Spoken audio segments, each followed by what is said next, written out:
Quinta parte. Tiempos modernos. Capítulo 13. El espacio interior. La mayor revolución de la historia de la ciencia comenzó cuando a mediados del siglo XIX se inventó un tipo de bomba de vacío que suponía un perfeccionamiento. 209. Quizá la única revolución científica que justifica realmente el uso de esta palabra, de los tipos que habían existido hasta entonces. Para ver en perspectiva la importancia de este invento, que puede parecer trivial comparado con la tecnología moderna, consideremos el tipo de equipamiento con el que trabajaba Michael Faraday cuando quería investigar el comportamiento de la electricidad en ausencia de aire.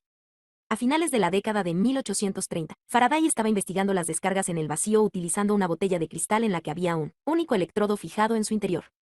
La boca de la botella estaba sellada, suponiendo que esta sea la palabra adecuada, mediante un corcho, a través del cual se introducía una clavija, que era el otro electrodo y que se podía mover hacia adentro y hacia afuera para colocarlo en distintas posiciones. Este aparato estaba lejos de ser hermético, y en el interior del recipiente solo se podía mantener baja la presión mediante un bombeo constante. Y aún así en ningún lugar se conseguía el vacío, ni nada parecido, utilizando un equipamiento que, en principio, difería poco de las bombas de vacío utilizadas por Otto von Guericke 2 siglos atrás, y que es esencialmente lo mismo que las bombas modernas de inflar las ruedas de las bicicletas. Fue el alemán Heinrich Giesler, 1814 a 1879, quien dio el paso hacia adelante en Bonn a finales de la década de 1850. Su bomba de vacío perfeccionada utilizaba mercurio para hacer un contacto hermético, sellando todas las conexiones y canillas utilizadas en el proceso de sacar el aire de un recipiente de cristal. El recipiente de cristal que se iba a vaciar se conectaba mediante un tubo a una de las ramas de una válvula, de doble paso que lo comunicaba con un globo de vidrio, que a su vez estaba conectado mediante un tubo flexible a un depósito lleno de mercurio. La otra rama de la válvula de doble paso conectaba el globo de vidrio con la atmósfera exterior. Con la válvula abierta de forma que el globo de vidrio estuviera conectado con la atmósfera exterior, se alzaba el depósito de mercurio, para que la presión del mercurio hiciera que el aire saliera del globo. Luego se conmutaba la válvula a la otra rama, la del recipiente de cristal donde se quería hacer el vacío, y se bajaba el depósito de mercurio, haciendo así que el aire fluyera desde el recipiente de cristal hacia el interior del globo de vidrio. Repitiendo este proceso un número suficiente de veces, se consigue finalmente un vacío muy potente, en la botella de cristal. Aún mejor, Giesler, que fue inicialmente soplador de vidrio, desarrolló una técnica para sellar dos electrodos introducidos en un recipiente de cristal en el que se había hecho el vacío, creando así un tubo en el que había un vacío permanente. Había inventado el tubo de vacío. El propio Giesler y otros fueron mejorando esta técnica durante los años y décadas siguientes, hasta que a mediados de la década de 1880 resultó posible hacer tubos de vacío en los que la presión era solo unas pocas 10 milésimas de la presión atmosférica a nivel del mar en la Tierra. Fue esta tecnología la que condujo al descubrimiento de los electrones, rayos catódicos, y de los rayos X, fomentándose así unos trabajos que desembocarían en el descubrimiento de la radioactividad. Rayos catódicos y rayos canales, en la década de 1860, Julius Plücker, 1801 a 1868, un catedrático de física de la Universidad de Bonn, que en otro caso hubiera permanecido en el anonimato, tuvo la suerte de ser una de las primeras personas que tuvieron acceso a la nueva tecnología del tubo del vacío, de Giesler. Llevó a cabo una serie de experimentos en los que investigó la naturaleza de la incandescencia que se veía en dichos tubos cuando una corriente eléctrica fluía entre los electrodos. Esta es esencialmente la tecnología de los tubos de neón, y fue uno de los discípulos de Plücker, Johann Hittorf, 1824 a 1914, el primero en darse cuenta de que los rayos incandescentes emitidos desde el cátodo, electrodo negativo, en estos tubos parecían seguir trayectorias rectilíneas. En 1876, Göring Goldstein, 1850 a 1930, que entonces estaba trabajando con Hermann von Helmholtz en Berlín, dio a aquellas líneas incandescentes el nombre de rayos catódicos.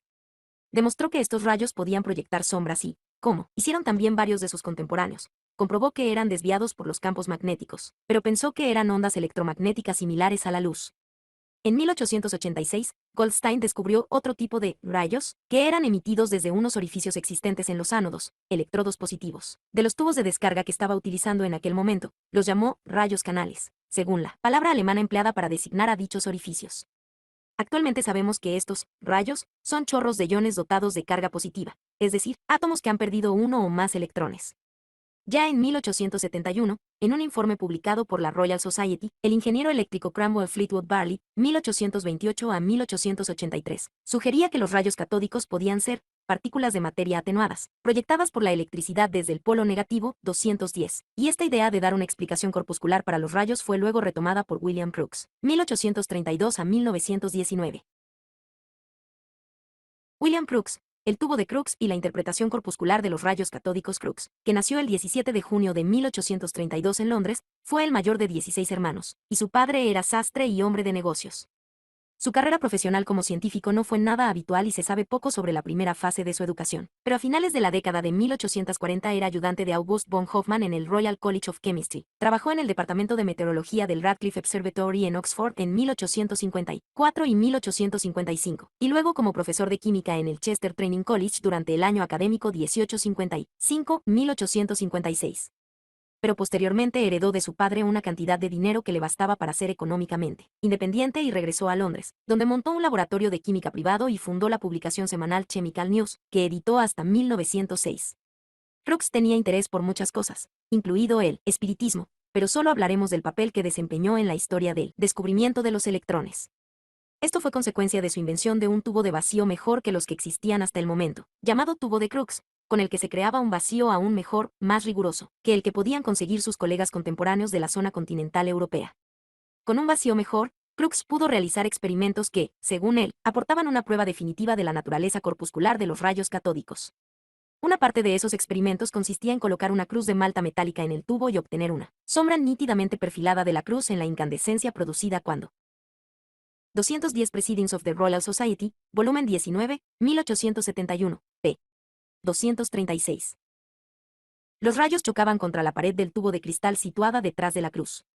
También colocó una pequeñísima rueda de paletas en la trayectoria del haz de rayos catódicos, demostrando así que, dado que el impacto de los rayos hacía girar la rueda, los rayos tenían velocidad. En 1879 dio argumentos a favor de la interpretación crepuscular de los rayos catódicos y esta pronto se convirtió en la interpretación admitida por la mayoría de los físicos británicos.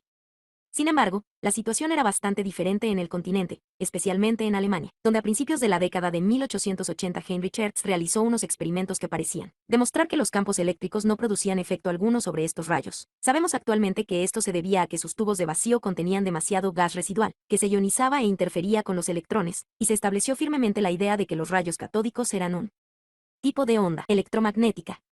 En parte porque el descubrimiento de los rayos X, de los cuales hablaremos más tarde con detalle, desvió la atención de los físicos. Esta situación no se resolvió definitivamente hasta finales de la década de 1890.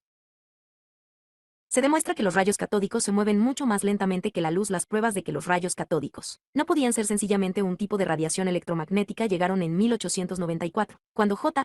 Thomson, en Inglaterra, demostró que se desplazaban mucho más lentamente que la luz. Recordemos que las ecuaciones de Maxwell nos dicen que todas las radiaciones electromagnéticas se desplazan a la velocidad de la luz. En 1897 eran cada vez más contundentes las pruebas de que los rayos catódicos transportaban carga eléctrica. Unos experimentos realizados en 1895 por Jan Perrin, del que estuvimos hablando en el capítulo 10, fueron, entre otros, los que demostraron que los rayos catódicos se desvían lateralmente por efecto de un campo magnético, del mismo modo que lo haría un haz de partículas dotadas de carga eléctrica. Además, Perrin había demostrado también que, cuando los rayos catódicos chocan contra una placa de metal, la placa adquiere carga negativa. En 1897 Perrin estaba trabajando en unos experimentos destinados a probar las propiedades que tenían las partículas de aquellos rayos, cuando otros científicos se le adelantaron: Walter Kaufmann en Alemania, y de una manera decisiva, J. Thomson en Inglaterra. Kaufmann, que trabajaba en Berlín, estaba estudiando el modo en que los rayos catódicos eran desviados por los campos eléctricos y magnéticos en tubos de vacío que contenían gases de distintos tipos y con diferentes presiones residuales. A partir de estos experimentos pudo deducir la proporción entre la carga de estas partículas y sus masas, E/m. Esperaba que esta proporción diese valores distintos según los gases utilizados, porque creía que estaba midiendo las propiedades de lo que actualmente llamamos iones, es decir, átomos que habían adquirido una carga por haber estado en contacto con el cátodo. Se sorprendió al ver que siempre obtenía el mismo valor para E/m.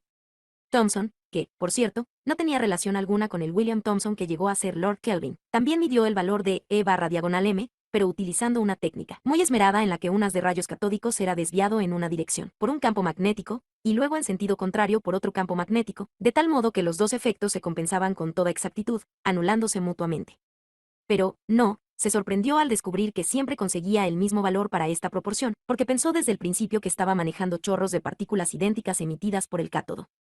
Expresó su resultado a la inversa, es decir, como m/diagonal, e indicó que el hecho de que de esta manera se obtuviera un valor tan pequeño para este número, comparado con el resultado equivalente que se obtenía para el hidrógeno, lo que ahora sabemos que son los iones de hidrógeno, equivalentes a protones, significaba que la masa de la partícula en cuestión era muy pequeña, o bien que su carga era muy grande, o una combinación de ambas cosas. En una conferencia pronunciada en la Royal Institution el 30 de abril de 1897, Thomson comentó que la suposición de que exista un estado de la materia más finamente dividido que el átomo es en cierto modo sorprendente. 211. Más tarde escribió lo siguiente. Mucho después, un distinguido colega que había estado presente durante mi conferencia me dijo que pensaba que yo había estado tomándoles el pelo. 212. El descubrimiento del electrón. 211. Esta conferencia está reproducida en Bragg y Porter. 212. J. Thomson, Recollections and Reflections. A pesar de todo, 1897 se considera a menudo el año del descubrimiento del electrón. Pero el auténtico descubrimiento llegó 2 años más tarde, en 1899, cuando Thomson consiguió medir la carga eléctrica en sí misma, utilizando una técnica consistente en cargar eléctricamente unas gotitas de agua y controlarlas mediante campos eléctricos. Fue esta medición de E la que le permitió obtener un valor real para M, demostrando que las partículas, a las que él llamó corpúsculos, que forman los rayos catódicos, tienen cada una de ellas solamente alrededor de 2 milésimas de la masa de un átomo de hidrógeno y son una parte de la masa del átomo que se libera y queda separada del átomo original. 213. En otras palabras, por muy asombroso que pueda ser el descubrimiento, definitivamente el átomo no era indivisible. Pero, ¿quién fue el que se atrevió a dejar caer esta bomba? Thomson nació en Chisholm Hill, cerca de Manchester, el 18 de diciembre de 1856. Fue bautizado como Joseph John, pero de adulto siempre fue conocido, sencillamente por sus iniciales, J. Cuando tenía 14 años de edad, comenzó a estudiar ingeniería en el Owens College, la institución precursora de la Universidad de Manchester, pero su padre, un anticuario especializado en libros, falleció 2 años más tarde y las consiguientes restricciones en la economía familiar hicieron que J. tuviera que cambiarse a un curso de física, química y matemáticas, para el que recibió una beca. En 1876 se trasladó al Trinity College de Cambridge, de nuevo con una beca, y obtuvo la licenciatura en matemáticas en 1880, quedándose luego definitivamente en Cambridge durante el resto de su vida, si exceptuamos unas breves visitas a Princeton. A partir de 1880 Thomson trabajó en el Cavendish Laboratory, sucedió a Lord Rayleigh en la dirección de esta institución en 1884. La universidad había querido nombrar a William Thomson pero este prefirió quedarse en Glasgow, y ocupó el puesto hasta 1919, año en que dimitió, para ser director del Trinity College, siendo el primer científico que fue nombrado para este cargo, en el que permaneció hasta su muerte, acaecida el 30 de agosto de 1940. En 1906 recibió el Premio Nobel por su trabajo sobre los electrones y en 1908 le fue otorgado el título de Sir. 213 J. Thomson, Philosophical Magazine, volumen 48, 1899, p. 547. El físico holandés Hendrik Lorentz, al que ya hemos mencionado por la famosa contracción de Lorentz Fitzgerald, no tardó en dar a los corpúsculos de Thomson el nombre de electrón, tal como lo conocemos en la actualidad. El hecho de que Thomson, siendo matemático, optara por ser catedrático de física experimental y director del Cavendish Laboratory pudo ser una elección inspirada, o bien un golpe de suerte. Tenía una rara habilidad para idear experimentos que revelarían verdades fundamentales sobre el mundo físico, como el experimento para medir E/diagonal m, y también podía usar su destreza para señalar por qué los experimentos diseñados por otros no funcionaban como era de esperar, incluso cuando la persona que había preparado el experimento no podía ver qué era lo que había ido mal. Sin embargo, era notablemente torpe cuando se trataba de manejar aparatos delicados, hasta tal punto que, según se decía, sus colegas intentaban impedirle la entrada a los laboratorios en los que ellos estaban trabajando, a menos que necesitaran su punto de vista con respecto a los puntos débiles de algún experimento que se les resistía. Casi se podría decir que J. Thomson fue el último experimentalista teórico. El hecho de que 7 de los físicos que trabajaron como ayudantes de Thomson recibieran premios Nobel nos da una medida de su habilidad y del modo en que el Cavendish Laboratory seducía a muchos de los mejores físicos para que fueran a trabajar a Cambridge a finales del siglo XIX y principios del XX. En todo este éxito, Thomson desempeñó un papel muy importante como maestro, guía y director, muy apreciado, de departamento. Aunque el Cavendish Laboratory en ningún caso acaparaba el mercado después de un éxito de este tipo, como se demostró con los descubrimientos de los rayos X y de la radioactividad, el equipo de Thomson habitualmente se apresuraba a explotar las implicaciones de sus logros, incluso cuando estos se habían conseguido en algún otro lugar. Generalmente, los autores de los grandes descubrimientos científicos han sido casi siempre jóvenes apresurados y llenos de ideas brillantes. Pero, a finales del siglo XIX, gracias al perfeccionamiento de la tecnología de los tubos de vacío, se abrieron nuevos y amplios caminos en la investigación científica, concretamente en la rama de la ciencia que llegó a conocerse como física atómica y que era en sí misma muy joven. En tales circunstancias, y habiendo un montón de descubrimientos que estaban literalmente dando vueltas a la espera de alguien que los realizase, la experiencia y el acceso a la nueva tecnología tenían tanto valor como la juventud y el entusiasmo. Por ejemplo, no se podría decir que Wilhelm Röntgen estuviera en la flor de su juventud cuando hizo el descubrimiento de los rayos X. Wilhelm Röntgen y el descubrimiento de los rayos X. Röntgen nació en Lennep, Alemania, el 27 de marzo de 1845 y siguió una trayectoria convencional a través del sistema académico, llegando a ser catedrático de física de la Universidad de Würzburg en 1888.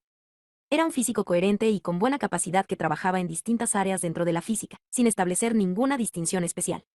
Sin embargo, en noviembre de 1895, cuando tenía 50 años, Röntgen estaba estudiando el comportamiento de los rayos catódicos utilizando un diseño perfeccionado de tubo de vacío. Los distintos diseños se denominaban según los nombres de los pioneros de la tecnología, como tubos de Hittorf o tubos de Crookes, pero los principios en que se basaban eran los mismos para todos ellos. En 1894, Philipp Lenard había demostrado, partiendo de los trabajos de Hertz, que los rayos catódicos podían atravesar finas hojas de metal sin dejar orificio alguno. En aquella época, esto se interpretó como una prueba de que estos rayos debían de ser ondas, ya que se suponía que las partículas debían dejar alguna huella de su paso. Por supuesto, pensaban en términos de partículas cuyo tamaño fuera al menos igual al de los átomos. Partiendo de este descubrimiento, Röntgen trabajó con un tubo de vacío completamente recubierto con una fina cartulina negra.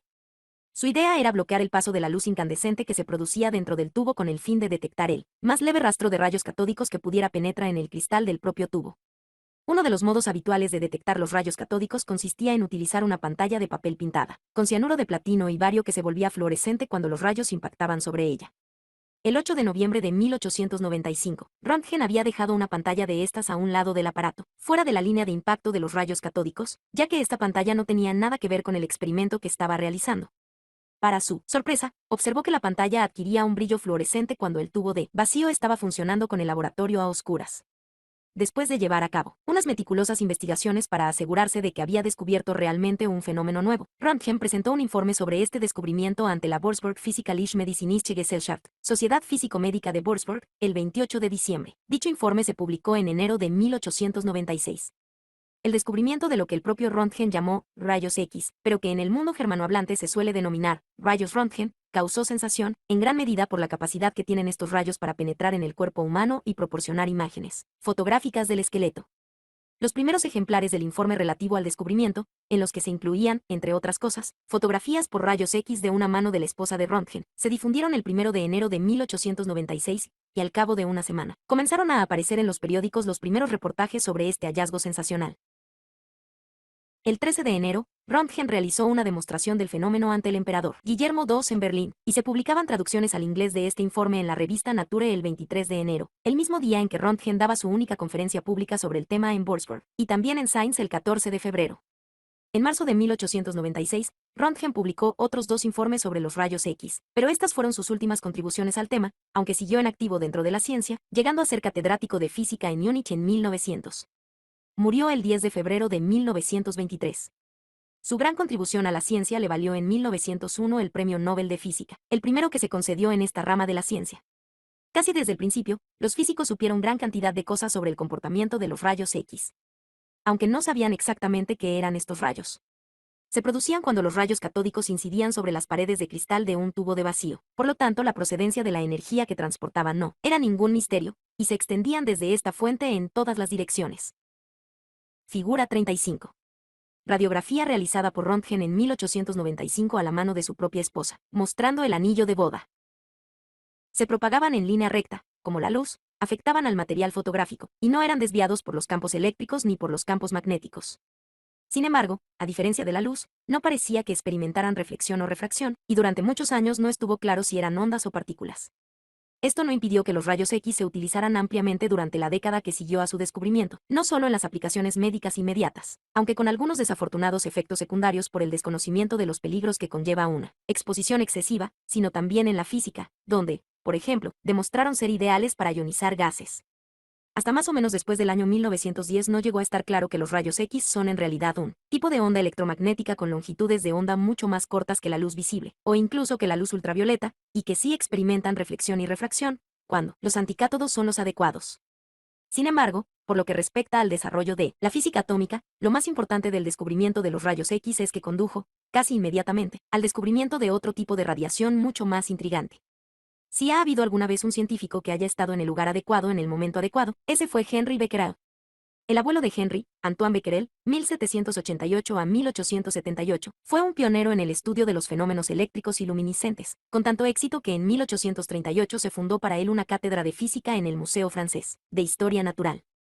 El tercer hijo de Antoine, Alexandre Edmond Becquerel, 1820 en 1891, trabajó junto a su padre en París y llegó a interesarse por el comportamiento de los sólidos fosforescentes, cristales que resplandecen en la oscuridad. En 1878, cuando Antoine murió, Edmond, que era como se le llamaba habitualmente, le sucedió en la cátedra.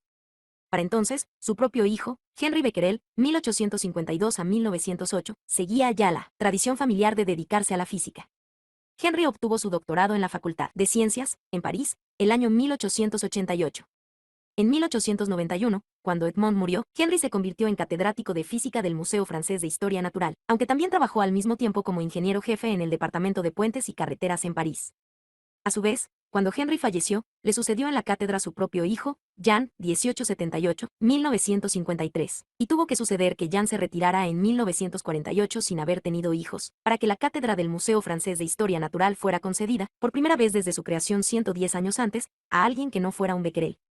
En medio de esta dinastía se encontraba pues Henri Becquerel, quien el 20 de junio de 1896 estaba en una reunión en la Academia Francesa de las Ciencias, donde llegaron a sus oídos noticias de última hora sobre los rayos X, que hablaban, entre otras cosas, del descubrimiento de una zona brillante en las paredes de cristal de un tubo de rayos catódicos y de que esta zona brillante coincidía con el lugar donde los rayos chocaban con el cristal y lo ponían fluorescente. Esto le sugirió la idea de que los objetos fosforescentes, que también relucen en la oscuridad, podrían producir rayos X, e inmediatamente se puso a comprobar esta hipótesis utilizando la gran variedad de materiales fosforescentes, que se habían acumulado en el museo desde la época de su abuelo. La característica crucial de estos materiales fosforescentes era que debían ser expuestos a la luz solar para conseguir que resplandecieran. Esta exposición, por razones desconocidas, los cargaba de energía, de tal forma que después relucían en la oscuridad durante cierto tiempo, apagándose poco a poco a medida que la energía procedente de la luz solar se iba agotando. En su investigación sobre los rayos X, Becquerel envolvió cuidadosamente unas placas fotográficas en 2 hojas de grueso papel negro, de tal forma que la luz no pudiera penetrar, y colocó cada una de estas placas envueltas bajo una cubeta donde había sales fosforescentes que habían sido cargadas previamente mediante su exposición a la luz solar. Es bastante seguro que, tras desenvolver y revelar estas placas, en el caso de algunas de estas sales descubriría que las placas presentaban un esbozo del material fosforescente, y si un objeto de metal, como por ejemplo una moneda, había sido colocado entre la cubeta de sales fosforescentes y las placas envueltas. Entonces, al hacer el revelado de las placas, estas mostraban la silueta del objeto de metal. Parecía ser que los rayos X podían ser producidos por la acción de la luz solar sobre las sales fosforescentes, así como por la acción de los rayos catódicos sobre un cristal, y sobre estos resultados se informó debidamente a la comunidad científica. Sin embargo, a finales de febrero de 1896, Becquerel preparó otro experimento. Colocó una pieza de cobre con forma de cruz entre las placas fotográficas envueltas y la cubeta de las sales fosforescentes, un compuesto de uranio, y esperó a que saliera el sol. El cielo de París estuvo encapotado durante varios días, y el 1 de marzo, cansado de esperar, Becquerel decidió que, de todas formas, haría el revelado de las placas. No está claro si la idea de realizar este experimento de control fue un capricho o una decisión deliberada. Para su sorpresa, descubrió que se había formado la silueta de la cruz de cobre. Aunque las sales fosforescentes no daban resplandor alguno, e incluso a pesar de que no se habían cargado mediante la luz solar, al menos en el caso de los compuestos de uranio habían producido lo que parecía ser rayos X. 214 El aspecto más impactante de este descubrimiento fue constatar que, aparentemente, las sales producían energía a partir de nada, cosa que parecía contradecir uno de los dogmas más sagrados de la física, la ley de la 214 Sylvanus Thomson, en Inglaterra, hizo exactamente el mismo descubrimiento casi al mismo tiempo, pero Becquerel lo publicó primero. Conservación de la energía. Este descubrimiento no produjo el impacto generalizado que había tenido el descubrimiento de los rayos X, porque fuera del círculo de expertos científicos, e incluso para muchos científicos, parecía como si se tratara solamente de otra versión de los rayos X. El propio Becquerel no tardó en dejar el asunto y dedicarse a otro tema, aunque previamente realizó algunos estudios sobre las propiedades de la radiación que había descubierto y demostró en 1899 que dicha radiación podía ser desviada por un campo magnético, por lo que no podía ser una radiación de rayos X, sino de algo que estuviera formado por partículas cargadas. Pero los que se hicieron cargo de realizar una investigación detallada de este fenómeno fueron, en París, Marie y Pierre Curie, con quienes Becquerel compartió el premio Nobel en 1903, y Ernest Rutherford, de quien hablaremos más adelante, que comenzó las investigaciones inicialmente en el Cavendish Laboratory. Es el nombre de Marie Curie el que en la opinión pública aparece más, estrechamente vinculado con las primeras investigaciones sobre radioactividad, un término que ella acuñó. Esto se debe en parte a que su papel fue realmente importante, y en parte a que era una mujer y aportó uno de los pocos modelos de participación femenina en la ciencia, lo cual garantizaba que la prensa se ocuparía del asunto, aunque también las difíciles condiciones en que tuvo que trabajar proporcionan un elemento novelesco a la historia. Parece ser que todo esto impresionó al Comité para la concesión del Premio Nobel, ya que concedió a Marie Curie 2 veces este premio prácticamente por el mismo trabajo, el Premio Nobel de Física, en 1903 y el de Química en 1911. Nacida en Varsovia el 7 de noviembre de 1867, su nombre fue inicialmente Marja Sklodowska y no tenía ninguna posibilidad de asistir a una universidad en lo que entonces era la zona rusa de una Polonia dividida. Tuvo grandes dificultades para reunir los fondos, que le permitieron trasladarse a París en 1891 para estudiar en la Sorbona. Mientras estaba estudiando para conseguir la licenciatura, se puede decir que literalmente se moría de hambre en una buhardilla.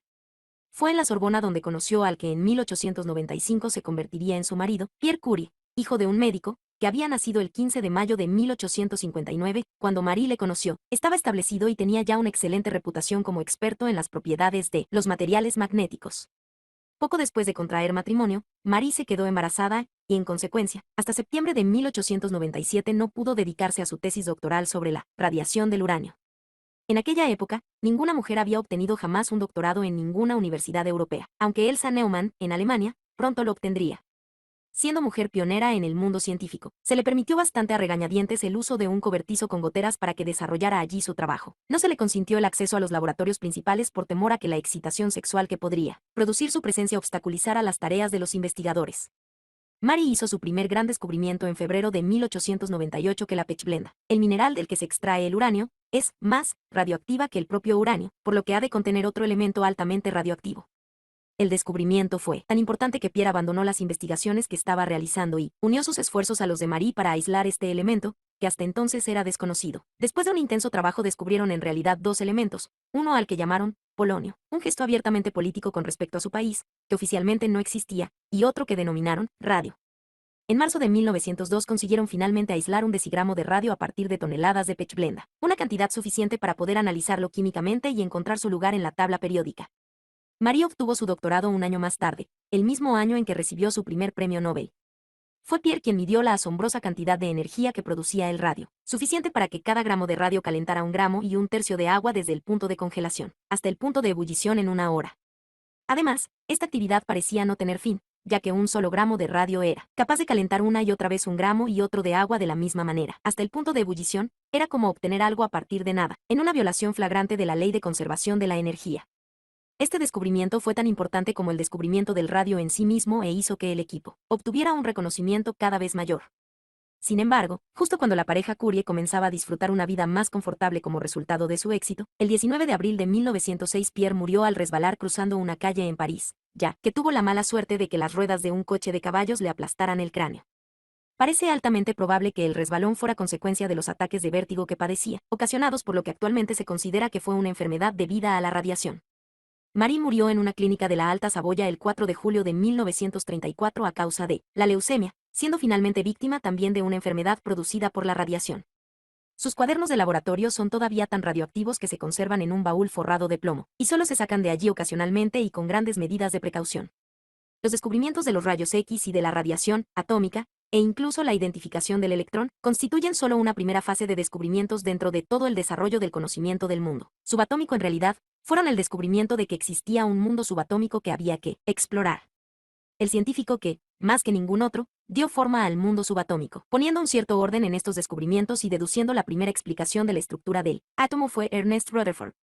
Rutherford había nacido el 30 de agosto de 1871 en una comunidad rural de la isla del sur de Nueva Zelanda. En aquella época había poco más que comunidades rurales en Nueva Zelanda, que no fue reclamada como territorio propio por Gran Bretaña hasta mayo de 1840, en gran medida para evitar que Francia estableciera allí una colonia. Los padres de Rutherford habían llegado ambos a Nueva Zelanda siendo niños, junto con sus padres, escoceses por la línea paterna e ingleses por parte de su madre, formando parte de la primera oleada de colonos. Como sucedía a menudo en las comunidades de pioneros, las familias solían ser numerosas. Ernest, cuyo nombre fue registrado en realidad como Ernest, por un error en el registro de la iglesia, aunque él nunca lo utilizó con esta ortografía. Formaba parte de una serie de 2 hermanos, y tenía 4 tíos de la familia de su madre y 3 tías por el lado paterno.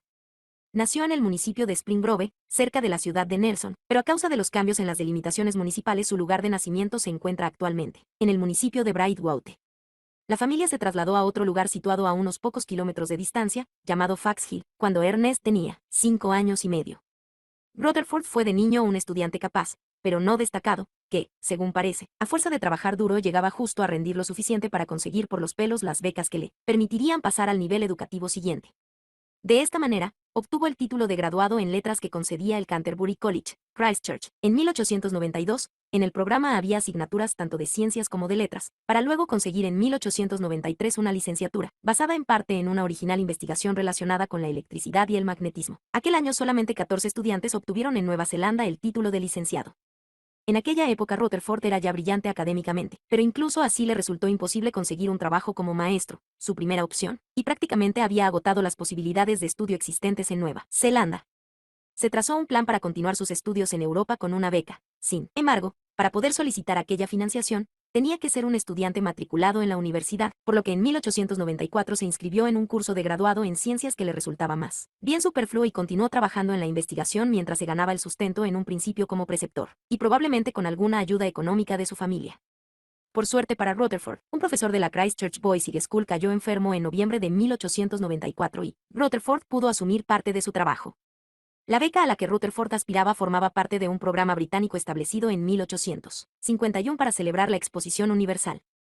Esta beca proporcionaba una financiación para 2 años, con una modesta dotación de 150 libras esterlinas anuales, para que estudiantes de investigación procedentes de Gran Bretaña, Irlanda, Canadá, Australia y Nueva Zelanda pudieran estudiar en cualquier lugar del mundo, pero el número de becas estaba estrictamente limitado y no se ofrecían todos los años a cualquier país.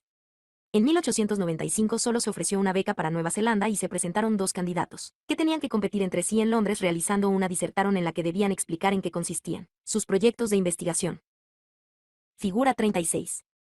Diagrama de Rutherford en el que se muestra cómo se desvían las partículas alfa cuando pasan cerca de un núcleo pesado. Rutherford, Annual Alchemy, 1937. Ganó James Malaurin, un químico de Auckland. Pero Maclaurin había conseguido un empleo en Auckland y acababa de casarse recientemente. Cuando llegó el momento de tomar la decisión, alegó que no podía aceptar la oferta.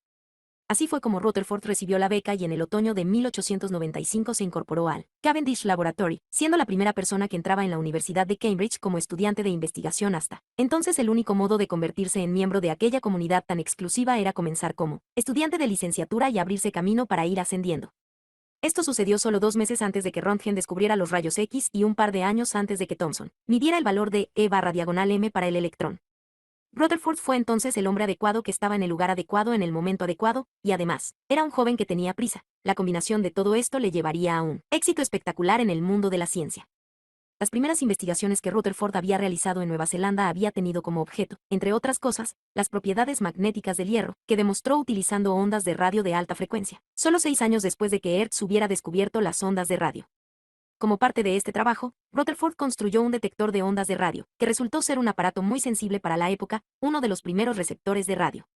Su investigación continuó inicialmente una línea similar en Cambridge, donde realizó experimentos de transmisiones de radio a larga distancia, en realidad, algo menos de 4 kilómetros, aproximadamente al mismo tiempo que Guglielmo Marconi hacía experimentos similares en Italia. Aunque ha habido varias reclamaciones de prioridad, es imposible actualmente decidir quién fue en realidad el primero que consiguió transmitir a estas distancias.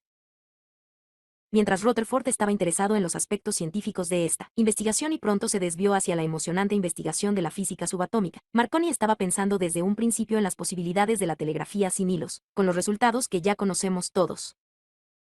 Descubrimiento de los rayos alfa, beta y gamma en la primavera de 1896. Rutherford estaba trabajando sobre el tema de los rayos X, bajo la supervisión de J. J. Thomson. El trabajo conjunto de ambos científicos incluía una investigación sobre el modo en que los rayos X ionizaban los gases y demostraron con pruebas muy consistentes que estos rayos eran una forma más energética de luz, es decir, con longitud de onda más corta, y por lo tanto unas ondas electromagnéticas a las que eran aplicables las ecuaciones de Maxwell. Así se conectaba, en una relación retrospectiva, con el trabajo de Rutherford sobre ondas electromagnéticas en la banda de frecuencias de las ondas de radio, más allá del extremo de longitudes de onda largas del espectro visible.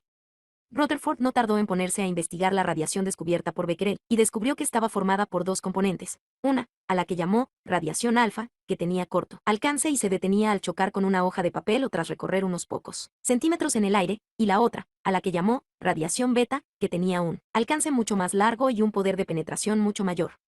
Mientras estaba trabajando en Canadá en 1900, Rutherford identificó un tercer tipo de radiación, a la que llamó radiación gamma 215. Actualmente sabemos que los rayos alfa son chorros de partículas, siendo cada una de ellas esencialmente lo mismo que un átomo de helio al que le faltan dos electrones, algo que Rutherford comprobó en 1908. También sabemos que los rayos beta son chorros de electrones de alta energía, electrones que se mueven muy rápido, es decir, como los rayos catódicos, pero más energéticos. Con respecto a los rayos gamma, se trata de una forma energética de radiación electromagnética con longitudes de onda aún más cortas que las de los rayos X. El viaje de Rutherford a Canadá fue en gran medida la consecuencia de una peculiaridad que existía en las reglas a las que estaban sujetos los estudiantes de investigación. La beca que le habían concedido en 1851 le subvencionaba solo, durante 2 años, pero las reglas de Cambridge decían que, independientemente de los méritos, solo era posible solicitar ser miembro de la universidad después de permanecer allí 4 años, una reliquia de la época en que todos los que se integraban en el sistema de Cambridge entraban por la vía de ser un estudiante de licenciatura. Aunque Rutherford recibió financiación mediante otra beca para un año más, estaba más o menos obligado a marcharse en 1898. Las reglas para ser miembro cambiaron al año siguiente.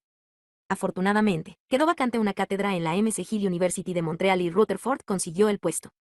Tenía 27 años cuando recibió el nombramiento y, aunque había realizado investigaciones de alto nivel en Cambridge, no tenía el doctorado, que en aquellos tiempos no era esencial para hacer una carrera académica en el dominio de las ciencias 216. Fue en Montreal, trabajando con un inglés de origen, Frederick Sadie, 1877 a 1956, donde Rutherford descubrió que, durante el proceso que libera la radiación descubierta por Becquerel, conocida actualmente como desintegración radioactiva, un átomo de un elemento se convierte en un átomo de otro elemento diferente.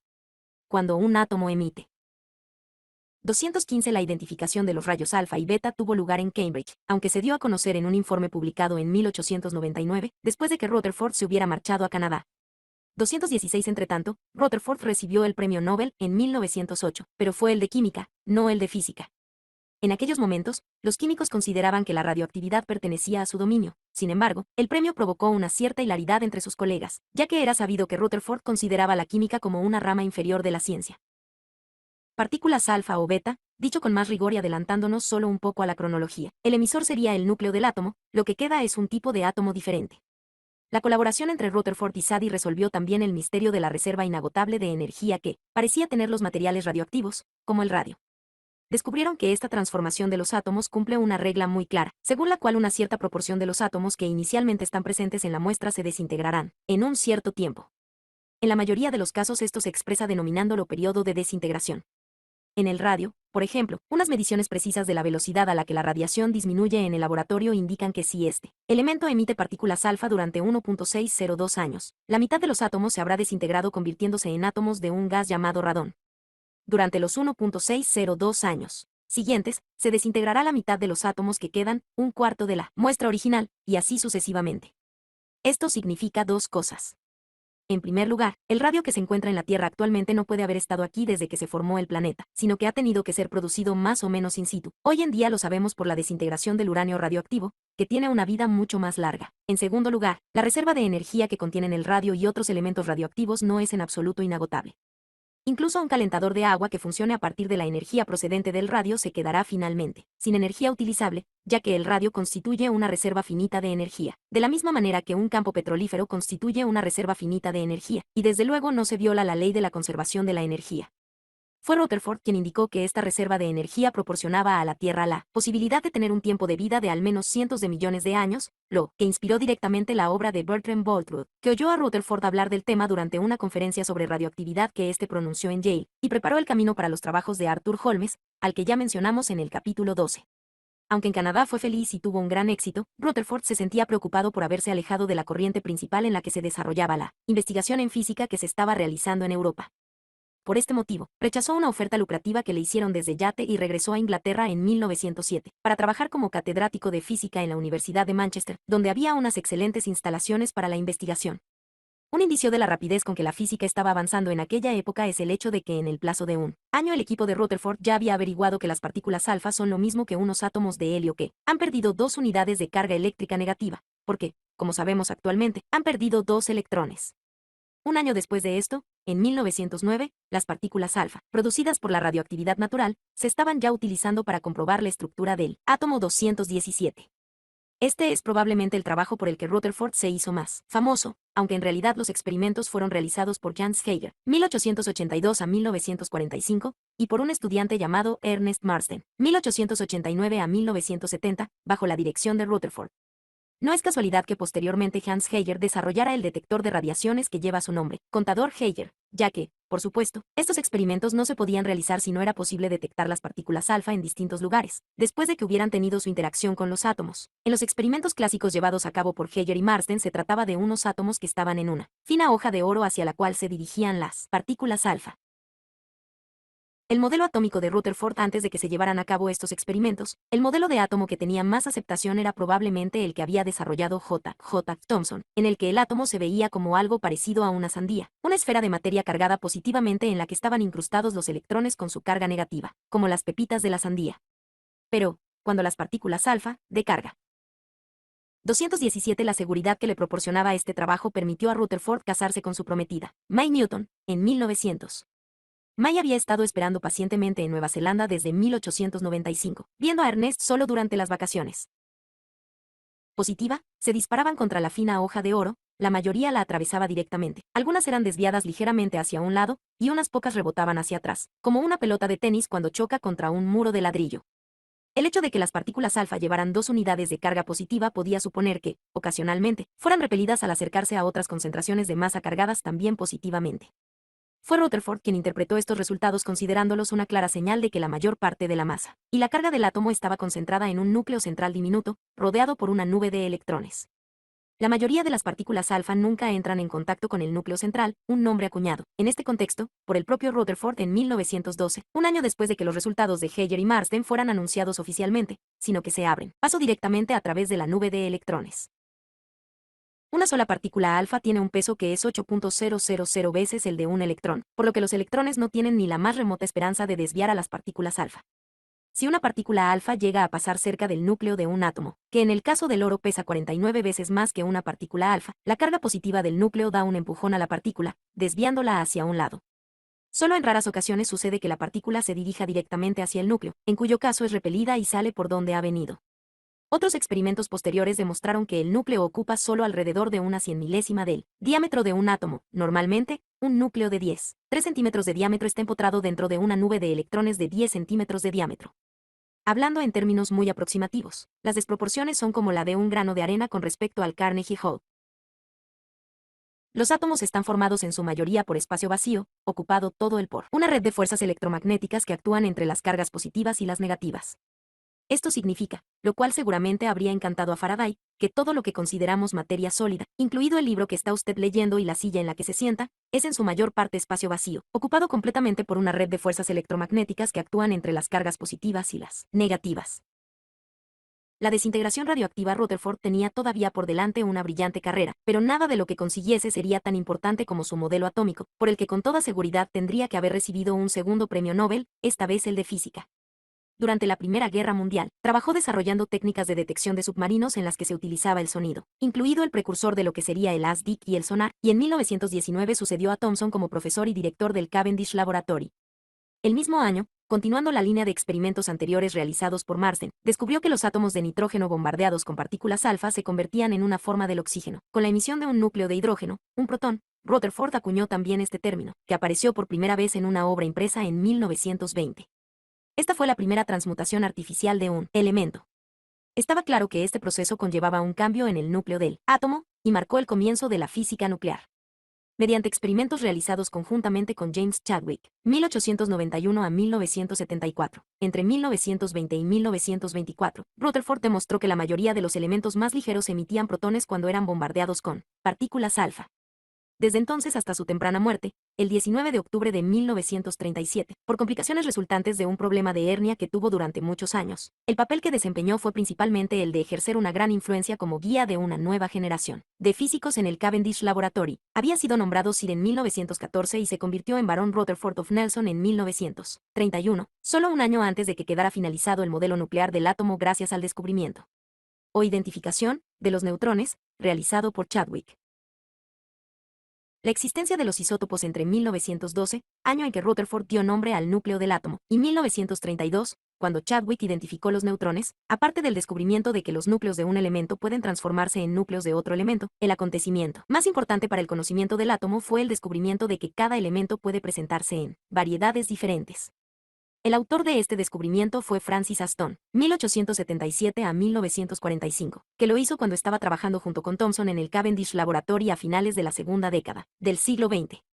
Frederick Soddy, que entonces trabajaba en la Universidad de Glasgow, había sugerido en 1911 que algunos aspectos misteriosos del comportamiento químico podrían entenderse si los elementos se presentasen en variedades diferentes, que tuvieran propiedades químicas idénticas, pero pesos atómicos diferentes. En 1913 dio a estas variedades el nombre de isótopos, entre otras cosas. Como ya hemos dicho, la existencia de isótopos explica algunas de las reordenaciones que Mendeleev tuvo que hacer en la tabla periódica. La prueba de la existencia de los isótopos surgió a partir de los trabajos de Aston, en los que se realizó el control del modo en que los rayos o radiaciones de carga positiva producidos en tubos de descarga, en realidad iones, es decir, átomos privados de algunos de sus electrones, son desviados por los campos eléctricos y magnéticos. Se trataba de una aplicación de la técnica utilizada por Thomson para medir el valor de E/m. En el caso del electrón, Aston estaba midiendo el valor de E/m en los iones, dado que era un valor conocido, eso significaba que podía calcular su masa. Con la misma carga eléctrica, las partículas que se mueven a la misma velocidad en el mismo campo eléctrico, cuanto más pesen experimentarán una desviación lateral menor por cada metro que avancen, y cuanto menos pesen serán desviadas más. Esta es la base de lo que se conoce como espectrógrafo de masas, un aparato que Aston utilizó para demostrar que elementos como el oxígeno se presentan en realidad en distintas variedades, con átomos de masa diferente. Un átomo de la forma más común de oxígeno, por ejemplo, tiene una masa que es igual a 16 veces la masa de un átomo de hidrógeno, pero los átomos de oxígeno producidos cuando Rutherford bombardeó nitrógeno con partículas alfa tenían una masa igual a 17 veces la del átomo de hidrógeno. La razón por la que esto era así no se conoció hasta que Chadwick realizó sus trabajos durante la década de 1930, aunque los hallazgos de Aston tuvieron en sí mismos la importancia suficiente para que en 1922 se le concediera el Premio Nobel de Química. Soddy había recibido el mismo premio en 1921. En 1900, como ya hemos visto, existía aún una oposición considerable frente a la idea de los átomos como entidades físicas reales. En la primera década del siglo XX, incluso las pruebas irrefutables presentadas por Einstein a favor de la existencia de los átomos se basaban en datos estadísticos referidos a grandes números de estas partículas. Sin embargo, en 1920, los experimentos en los que se manejaban unos pocos átomos, acercándose mucho al nivel de átomos individuales, estaban llegando a ser una rutina. El descubrimiento del neutrón, el trabajo por el que Chadwick recibió su propio premio Nobel de Física en 1935, se llevó a cabo en 1932, como continuación de los descubrimientos realizados por Walter Boot, 1891 a 1957, en Alemania y por los Joliot-Curie, Frederick, 1900 a 1958, e Irene, 1897 a 1956, en Francia 218. Boot había descubierto en 1930 que el berilio expuesto a las partículas alfa producía una nueva forma de radiación, que intentó explicar hablando de rayos gamma. Los Joliot-Curie dieron un paso más allá. A finales de enero de 1932, informaron de que habían descubierto que, cuando el berilio era bombardeado mediante partículas alfa, los átomos bombardeados, en realidad, sus núcleos, como ellos mismos pudieron comprobar, emitían cierto tipo de radiación desprovista de carga eléctrica, que era difícil de detectar. Esta radiación, a su vez, hacía que unos protones, que son fáciles de detectar, fueran emitidos por la parafina, por los núcleos de los átomos contenidos en la parafina. También pensaron que esta radioactividad artificial inducida en el berilio era una forma intensa de radiación gamma, pero Chadwick constató que lo que estaba sucediendo era que la radiación alfa estaba empujando a unas partículas neutras a salir fuera de los núcleos del berilio, y que aquellas partículas neutras estaban a su vez empujando a unos protones, núcleos de hidrógeno, a salir de la parafina, que contiene muchos átomos de hidrógeno. En experimentos posteriores, en los que los objetivos bombardeados eran átomos de boro, Chadwick confirmó la existencia de esta partícula neutra y calculó su masa, que es ligeramente mayor. 218. El nombre ya se había propuesto anteriormente varias veces para otras partículas de las que se suponía que eran neutras, pero esta fue la primera referencia a nuestros neutrones, que la del protón. No deja de ser paradójico que Chadwick llevara a cabo su obra más importante a lo largo de unos pocos días de trabajo frenético en febrero de 1932, estimulado por el anuncio que los Joliot-Curie habían hecho en París. Durante toda la década de 1920, el equipo del Cavendish Laboratory, y en particular Chadwick, había estado buscando, una y otra vez, una entidad neutra formada por un protón y un neutrón firmemente unidos, que parecía ser necesaria para explicar cómo podían existir, en general, las partículas alfa y los núcleos. Se pensaba entonces que las partículas alfa estaban formadas por 4 protones unidos con 2 electrones. Rutherford había llegado incluso a utilizar la palabra neutrón, probablemente ya en 1920, para referirse a esa unión de un protón y un electrón, aunque la primera vez que apareció dicha palabra impresa en una publicación fue en 192-12-19. Esto explica por qué Chadwick, cuando recibió las noticias de París, se puso en movimiento con tanta rapidez para llegar a lo que ahora sabemos que es la conclusión correcta. Con el descubrimiento del neutrón, todos los componentes del átomo que hemos estudiado en la escuela se habían identificado ya, solo unos 70 años antes de la publicación de este libro. Sin embargo, con el fin de averiguar cómo están ensambladas las distintas partes del átomo, y en particular, por qué una nube de electrones con cargas negativas no cae sobre el núcleo, que tiene carga positiva, hemos de remontarnos una vez más a finales del siglo XIX y a otro misterio relativo a la naturaleza de la luz. Dicho misterio se refería a la naturaleza de la radiación electromagnética emitida por un irradiador ideal perfecto, un cuerpo negro. Un cuerpo negro perfecto es un cuerpo ideal que absorbe todas las radiaciones que le llegan. Cuando un objeto así está caliente, emite una radiación de una manera que es totalmente independiente de la materia de que esté hecho el objeto, dependiendo solo de su temperatura. Si tenemos un recipiente sellado, pero que tiene un pequeño orificio, ese orificio actúa como un cuerpo negro. Cuando calentamos el recipiente, la radiación se agita recorriendo todo su interior y se mezcla perfectamente antes de escapar por el orificio, en la forma de una radiación de un cuerpo negro. Esto proporcionó a los físicos una herramienta para estudiar tal radiación, y el 219 Irene era hija de Pierre y Marie Curie. Cuando se casó con su colega, el físico Frédéric Joliot en 1926, ambos adoptaron el apellido Joliot-Curie. Mismo tiempo, otro nombre para denominarla, radiación de una cavidad. Sin embargo, muchos objetos, como por ejemplo un trozo de hierro, se comportan aproximadamente como un cuerpo negro cuando son calentados e irradian energía. A finales de la década de 1850, Gustav Robert Kirchhoff, 1824 a 1887, describió y estudió la radiación de los cuerpos negros, pero durante las décadas siguientes, aunque muchos investigadores lo intentaron, se comprobó que era difícil encontrar un modelo matemático que describiera con precisión el espectro de aquella radiación emitida por un cuerpo negro que se ponía de manifiesto en los experimentos. Aunque no sería apropiado entrar en detalles en este libro, las características cruciales de este espectro de los cuerpos negros son que tiene un pico en una cierta banda de longitudes de onda, con menos energía emitida, tanto a longitudes de onda más cortas como a longitudes de onda más largas, y que la posición de este pico en el espectro electromagnético se desplaza hacia longitudes de onda más cortas cuando aumenta la temperatura del cuerpo negro. Así, por ejemplo, el hecho de que un trozo de hierro calentado al rojo vivo esté menos caliente que uno cuya incandescencia es de color amarillo está relacionado con el hecho de que el hierro emite radiaciones más o menos como un cuerpo negro. Esta relación entre el color y la temperatura es vital en la astronomía, donde se utiliza para medir la temperatura de las estrellas. Max Planck y la constante de Planck, la radiación de los cuerpos negros y la existencia de los cuantos de energía. Uno de los físicos que lucharon por encontrar un modelo matemático para la radiación de los cuerpos negros fue Max Planck, 1858 a 1947, que llegó a ser catedrático de física teórica de la Universidad de Berlín en 1892. Su formación inicial se situaba en el dominio de la termodinámica, y desde 1895 en adelante estuvo intentando encontrar un modo de deducir la ley de la radiación de los cuerpos negros refiriéndola a la entropía de una serie de osciladores electromagnéticos. Recordemos que en aquella época el electrón no había sido identificado, por lo que Planck y sus contemporáneos estaban en gran medida a oscuras en relación con lo que podían ser exactamente aquellos osciladores. El modelo de Planck pasó por sucesivos perfeccionamientos en un intento de obtener un encaje perfecto entre la teoría y los experimentos. Finalmente, Planck lo consiguió, pero solo a costa de incluir en su modelo la idea de lo que él denominó elementos de energía, por analogía con los elementos químicos. En este modelo, la energía total de todos esos osciladores que se encuentran en un cuerpo negro se divide en un número finito, pero muy grande, de partes iguales, pero diminutas, determinado por una constante a la que llamó A. Esta constante ha pasado a la historia con el nombre de constante de Planck. Planck hizo pública esta versión de su modelo en una reunión de la Academia de las Ciencias de Berlín, el 14 de diciembre de 1900. En parte por la coincidencia, cuestión de calendario, de que esta teoría, revolucionaria, se presentara al comienzo del siglo XX. Esta fecha se suele considerar como el inicio de la revolución cuántica dentro de la física. Sin embargo, ni Planck, ni los colegas suyos que asistieron a la presentación, pensaron de esta manera.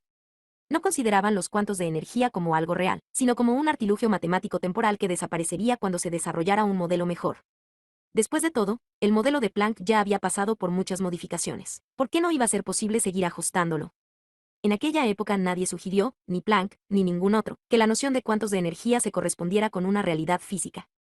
La auténtica revolución cuántica comenzó 5 años más tarde, cuando Albert Einstein hizo su primera contribución espectacular al debate. Albert Einstein y los cuantos de luz. De todos los informes que Einstein publicó en 1905, el único que él destacó personalmente como muy revolucionario, 220, fue el que versaba sobre los cuantos de luz. No fue el único que lo valoró así, ya que se trata del trabajo por el que recibió finalmente el premio Nobel. Einstein utilizó un planteamiento termodinámico distinto del de Planck, basándose en la derivación probabilística que hizo Boltzmann relacionando probabilidad y entropía, y descubrió que la radiación electromagnética se comporta como si estuviera constituida por cuantos de energía independientes. 220, citado en una carta a su amigo Conrad Chavit. This Einstein's Miraculous Year, The Jones to Hell. Entre sí, 221. Calculó que, cuando un oscilador, es decir, un átomo, emitía o absorbía una radiación electromagnética, lo hacía en unidades discretas que eran múltiplos de hv, donde v es la frecuencia de la radiación que se emite o se absorbe. La frecuencia es esencialmente el inverso de la longitud de onda. En aquel mismo informe breve, Einstein explicó el modo en que la radiación electromagnética puede expulsar electrones de la superficie de un trozo de metal, el efecto fotoeléctrico.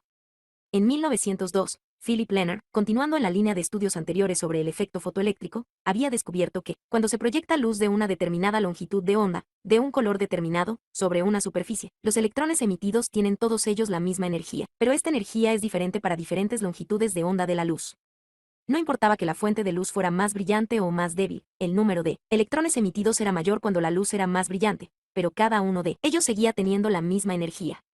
Esto se podía explicar, en el modelo de Einstein, si la luz de una longitud de onda determinada, frecuencia, estaba formada por un chorro de cuantos de luz individuales, cada uno de ellos con la misma energía hv. Cada uno de estos cuantos puede dar la misma cantidad de energía a un electrón del metal, razón por la cual todos los electrones emitidos tienen la misma energía. Sin embargo, el fenómeno descubierto por Lenard no podía explicarse de ninguna manera con el modelo ondulatorio de la luz.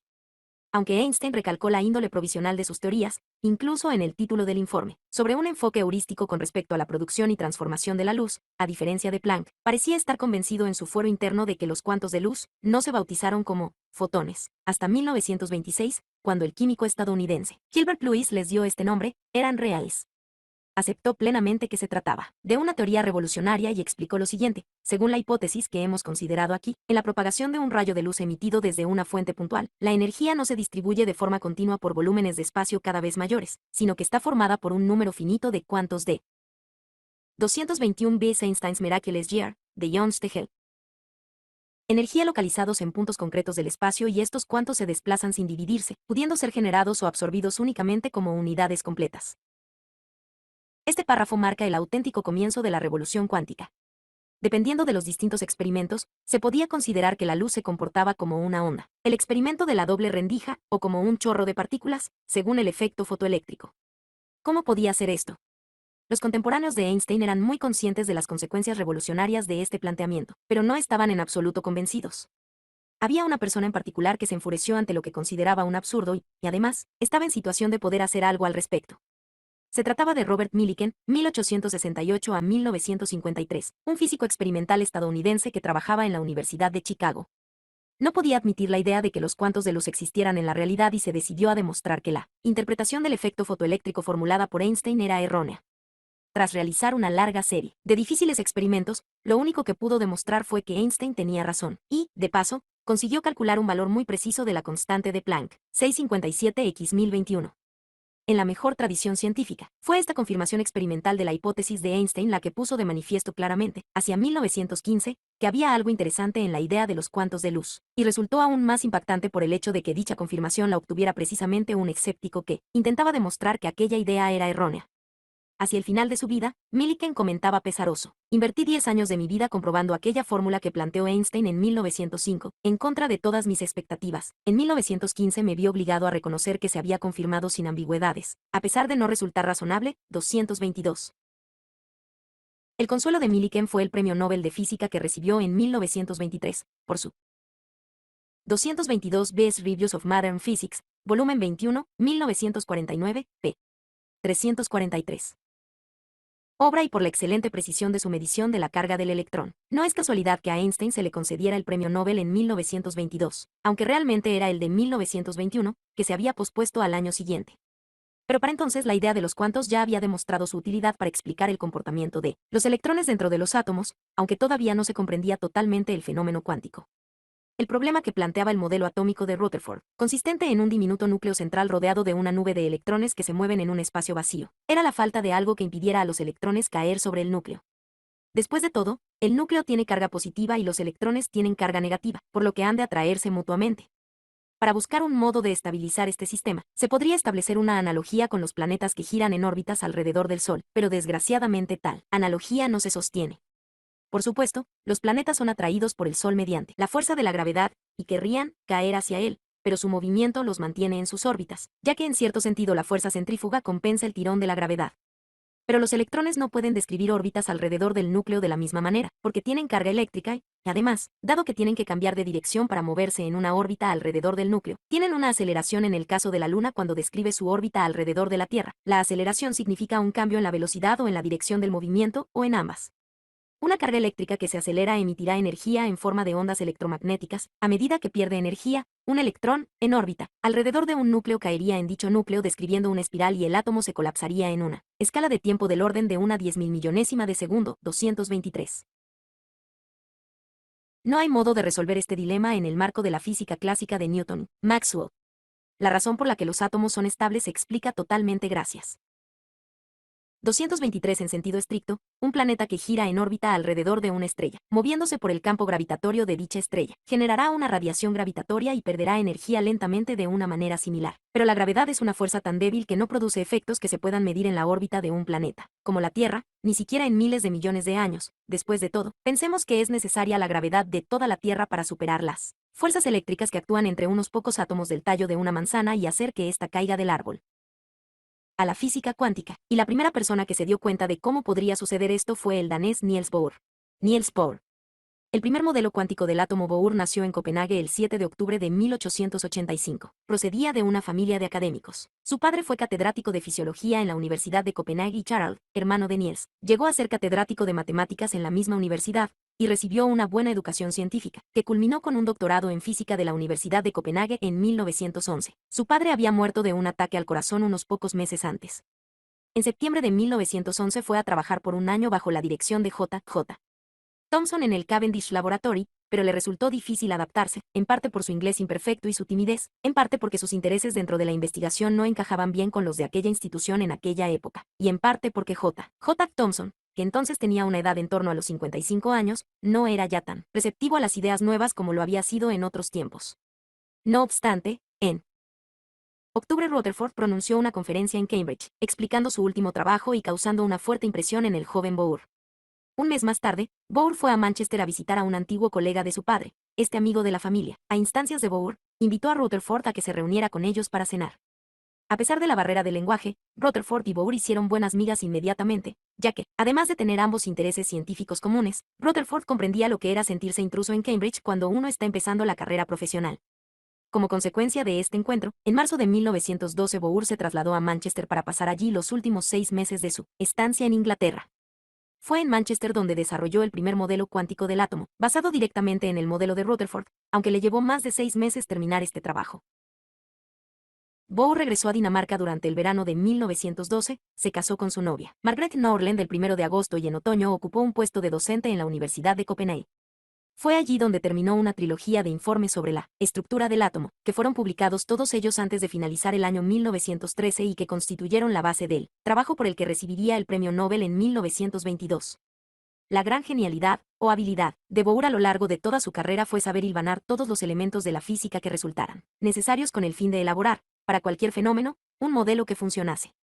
No se preocupaba demasiado por la coherencia interna del modelo, siempre que éste fuera útil para dar una imagen de lo que estaba sucediendo y, cosa que era decisiva, proporcionara predicciones que encajaran con los resultados de los experimentos.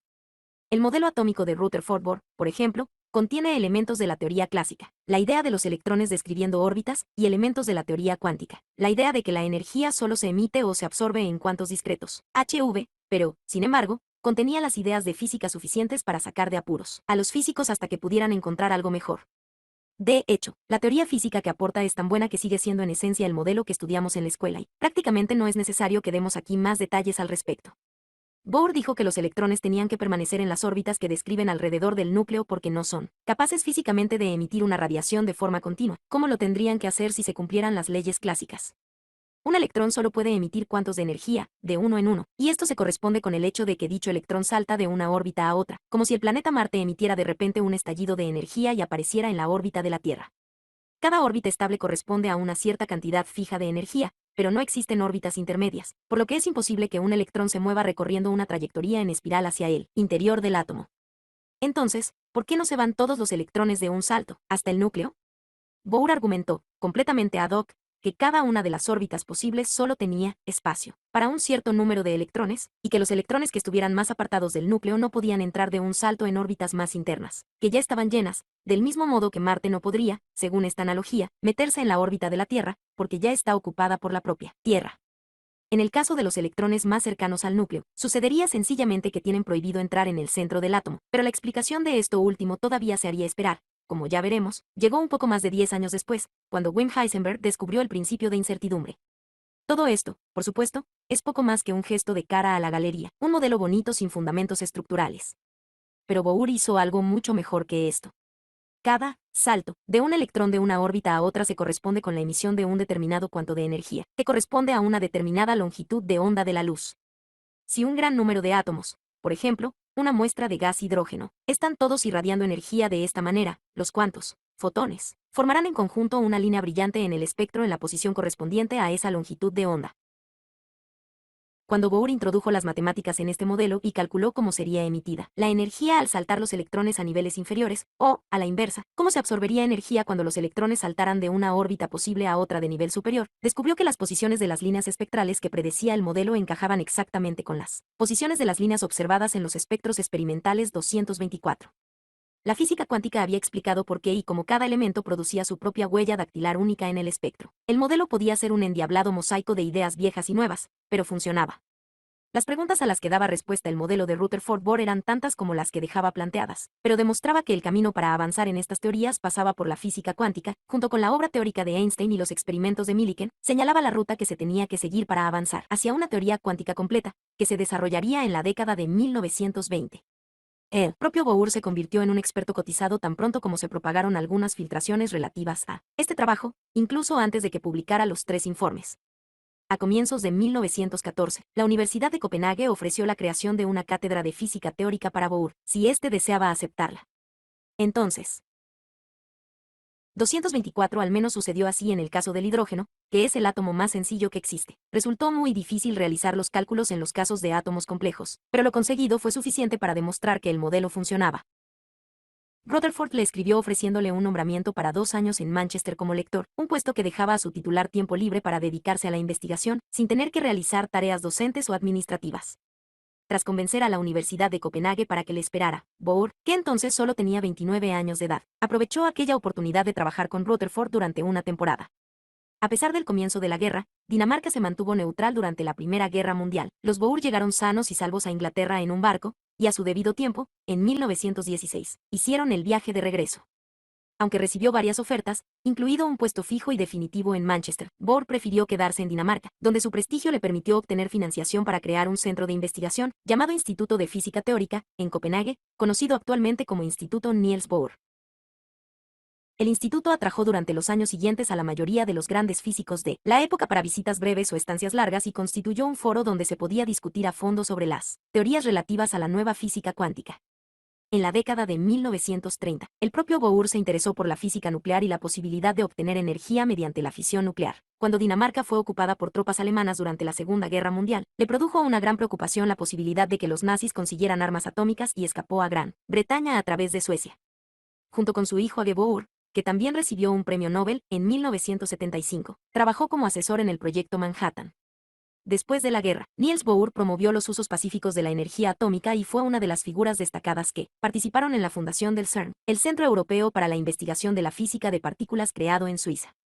Falleció el 18 de noviembre de 1962 y fue su hijo Age Bohr quien le sucedió en la dirección del Instituto de Física Teórica de Copenhague.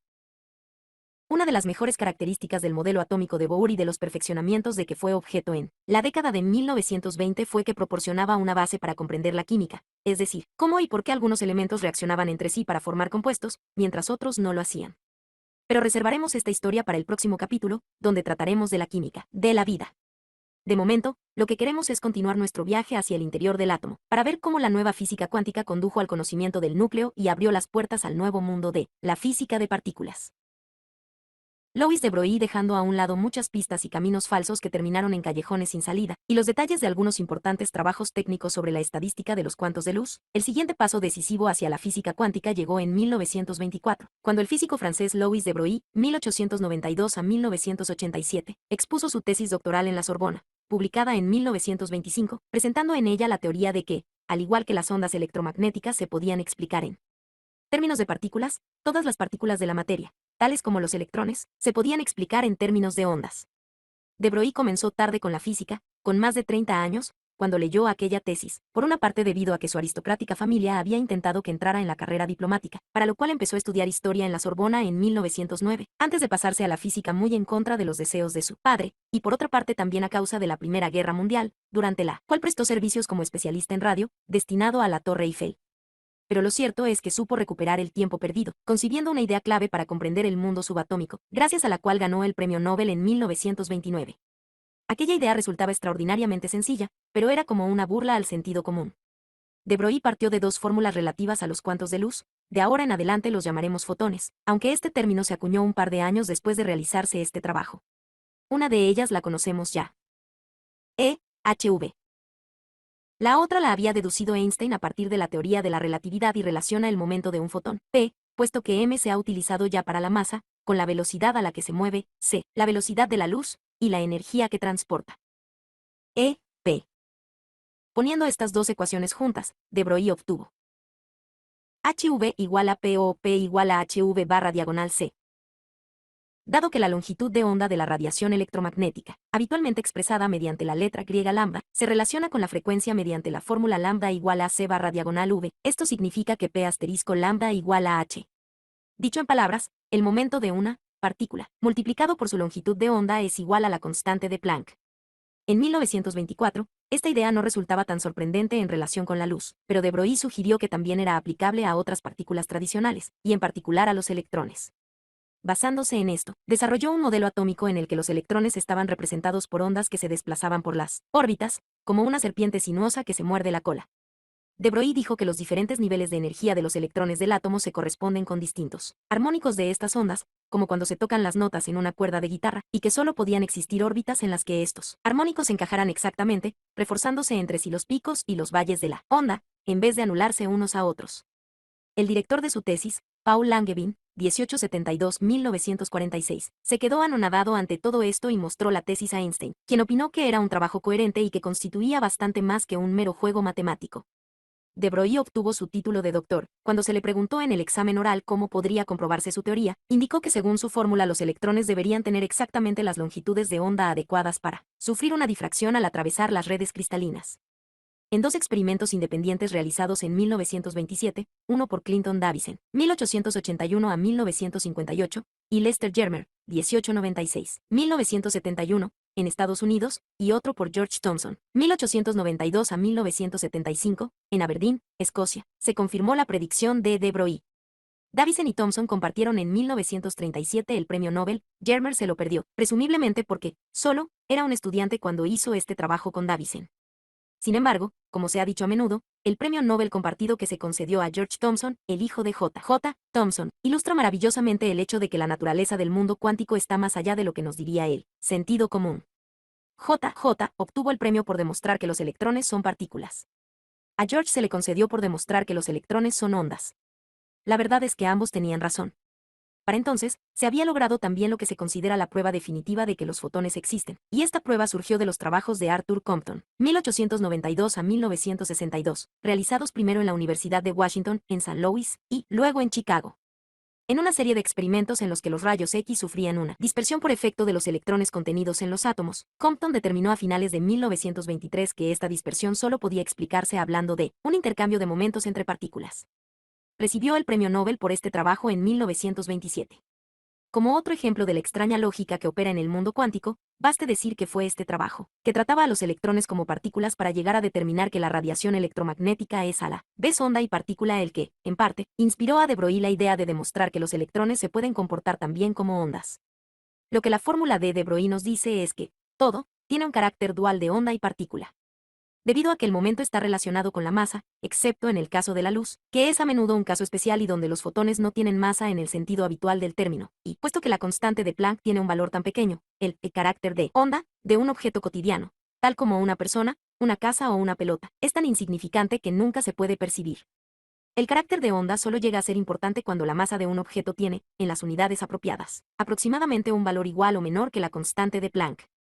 Esto significa que el aspecto ondulatorio de la dualidad onda-partícula prácticamente no tiene relevancia por encima del nivel molecular. No puede ser totalmente ignorado en el caso de átomos completos. Es un factor importante para explicar el comportamiento de los protones y los neutrones, y es absolutamente crucial a la hora de intentar explicar el comportamiento de los electrones dentro o fuera del átomo.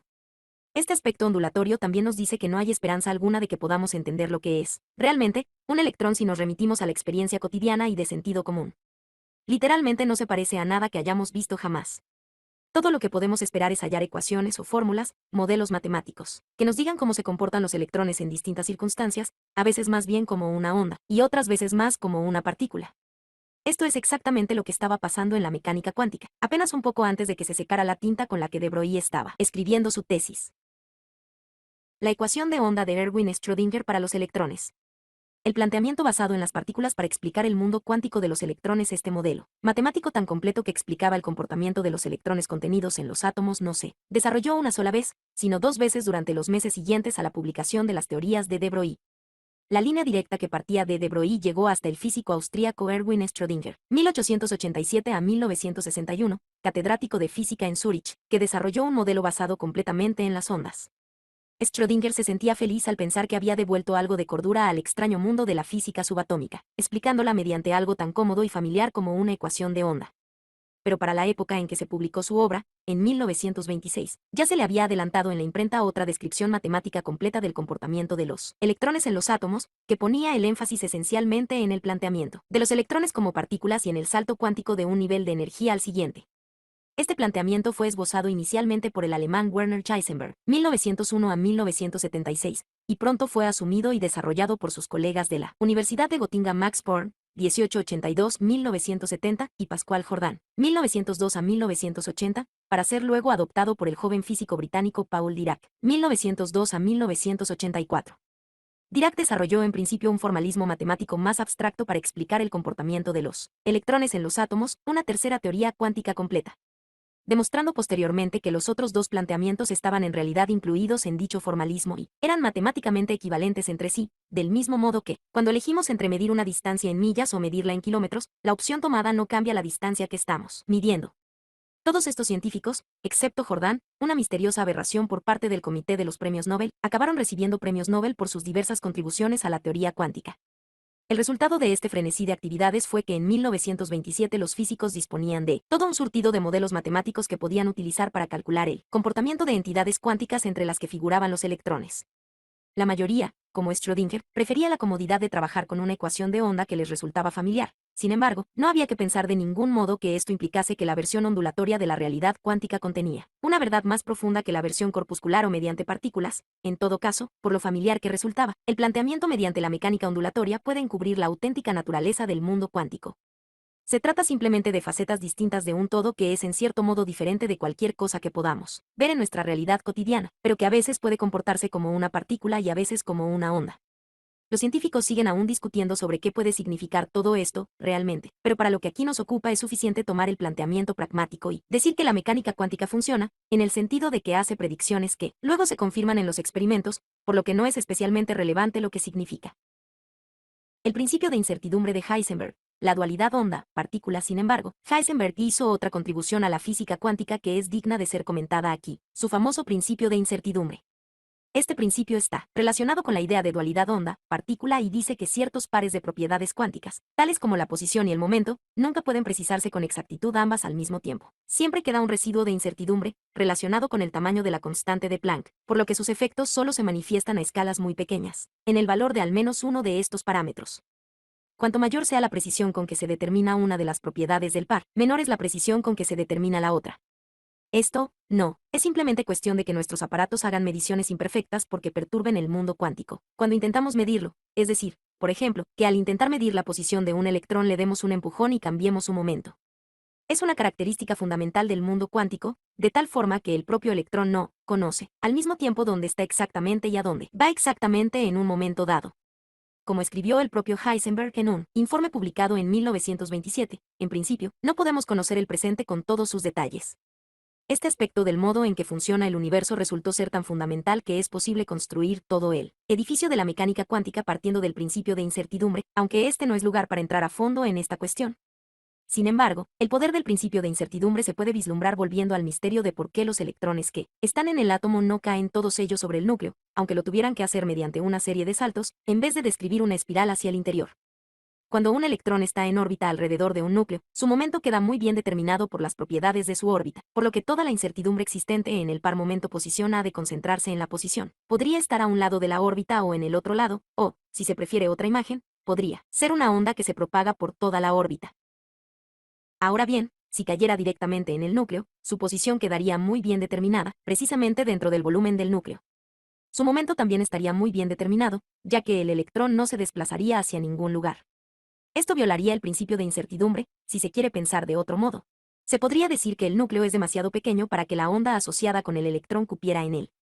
Si se introducen los números adecuados, con el momento adecuado que tiene un electrón dentro de un átomo, resulta que el tamaño de la órbita más pequeña que recorre un electrón dentro de un átomo es tan pequeño como pueda ser sin violar el principio de incertidumbre. Mediante el principio de incertidumbre de la mecánica cuántica se determinan los tamaños auténticos de los átomos, y el hecho de que, después de todo, los átomos existen. La ecuación de Dirac para el electrón fueron necesarias un par de décadas después de los progresos realizados a mediados de la de 1920 para atar todos los cabos perdidos. Esto fue debido en parte a la interrupción y a la desorganización que se produjo en la investigación científica, a causa de la Segunda Guerra Mundial. Sin embargo, antes de que llegara esta interrupción se registraron dos nuevos avances científicos que resultaron cruciales. En 1927, Dirac publicó un informe en el que presentaba una ecuación de onda para un electrón que satisfacía plenamente los requisitos de la teoría especial de la relatividad. Esta ecuación fue la última y definitiva palabra sobre el tema, la ecuación del electrón. Sin embargo, curiosamente esta ecuación tenía dos soluciones, casi de la misma manera que una ecuación sencilla y trivial como x2 igual a 4 tiene dos soluciones, x igual a 2 y x igual a menos 2. Pero, ¿qué significaba en la ecuación de Dirac la solución negativa, en este caso, mucho más complicada? Parecía referirse a una partícula que tuviera unas propiedades opuestas a las del electrón, entre otras, la más notable sería poseer carga positiva en vez de carga negativa. Al principio, Dirac intentó hacer que esta solución encajara con el protón, que de hecho tiene carga positiva, pero, por supuesto, tiene una masa muy excesiva para ser un electrón negativo 225. En 1931, Dirac constató, junto con otros investigadores, que la ecuación predecía en realidad la existencia de una partícula hasta entonces desconocida, que tendría la misma masa que el electrón, pero con carga positiva. Investigaciones posteriores sobre esta ecuación planteaban la teoría de que, si había suficiente energía, 225 un electrón negativo debe tener carga positiva, porque todo electrón tiene carga negativa y dos negativos equivalen a un positivo disponible, por ejemplo, procedente de una radiación gamma, entonces esa energía se podría convertir, en consonancia con la fórmula de Einstein E igual a mc2, en un top par de partículas, un electrón ordinario y un electrón negativo. Pero la energía no podía convertirse en una sola partícula, y tampoco en dos electrones ordinarios, ya que esto violaría el principio de la conservación de la carga eléctrica. Sin embargo, si se creara un par positivo-negativo, todas las propiedades, excepto la masa, creada por la energía suministrada, se compensarían entre sí, anulándose. La existencia de la antimateria en varios experimentos realizados en 1932 y 1933, Cary Anderson, 1905 a 1991, que trabajaba en Instituto de Tecnología de California, encontró el rastro de esta hipotética partícula de carga positiva cuando estudiaba los rayos cósmicos. Aunque no se dio cuenta de que el positrón, que es como él lo llamó, se había originado en realidad en la cámara de niebla utilizada para estudiar los rayos cósmicos, como consecuencia del proceso de producción de pares predicho por Dirac. Sin embargo, otros científicos no tardaron en relacionar ambas cosas. La antimateria, que fue el nombre por el que se conoció esta dualidad, era una característica real del mundo físico y actualmente sabemos que todo tipo de partícula tiene una antimateria equivalente dotada de propiedades cuánticas opuestas. La fuerza nuclear fuerte. Para ver en perspectiva el último descubrimiento crucial de la década de 1930, hemos de retroceder unos 10 años, hasta principios de la década de 1920.